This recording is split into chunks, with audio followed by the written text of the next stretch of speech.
Well, joining us from Ramallah is the Palestinian political analyst Elias Zananiri. Thank you very much for joining us. We've just been seeing some pictures of the airstrikes taking place. What's your assessment of what's happened today?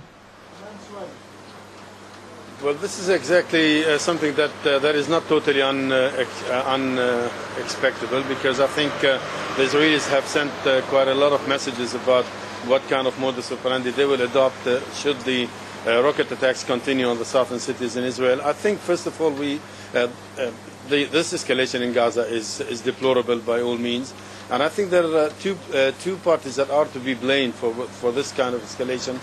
One is Israel and the large-scale airstrikes on the Gaza Strip, and also equally, and not even maybe even more than that, and that's Hamas and the government of Hamas down in Gaza, because I think they're now leading the whole Gaza Strip. They have already taken 1.5 million Palestinians as hostages in their hands after they took over by military coup in June 2007, and now we're seeing that this kind of insanity, this kind of insane policy that Hamas has been adopting is leading to a situation whereby civilians are killed, whether on the Israeli or on the Palestinian side.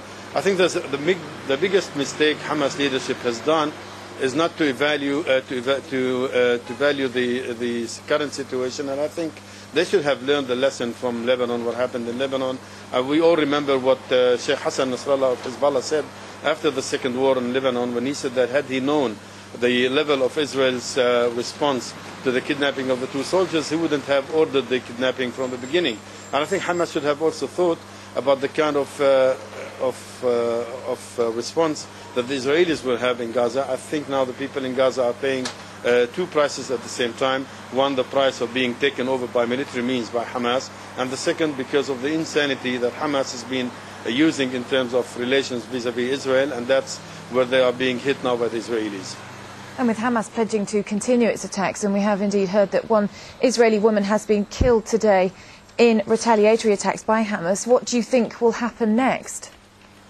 Well, this is exactly what I'm talking about. I'm talking about the kind of insanity that characterizes Hamas' position in Gaza. Instead of just taking their breath and looking into what they have done or what they haven't done, and then try to discuss or examine their next steps, they're now forcing a further escalation in the situation, which is not going to serve the Palestinians. It is certainly not going to serve the Israelis, on the other hand, but most importantly, the Palestinians down in the Gaza Strip. I think Hamas should not. The only way out of this impasse in the Gaza Strip is for Hamas to understand that taking over of Gaza by military means is useless at all, and that it should declare that it abides by the decisions of the Palestinian president. It should abolish every second step that it did or measure it took after it took over in Gaza, and be prepared for a genuine dialogue with the Palestinian Authority, a dialogue that would restore the unity of the Gaza Strip and the West Bank under the leadership of the Palestinian president, and not to keep holding the Palestinians in Gaza hostages until after something happens.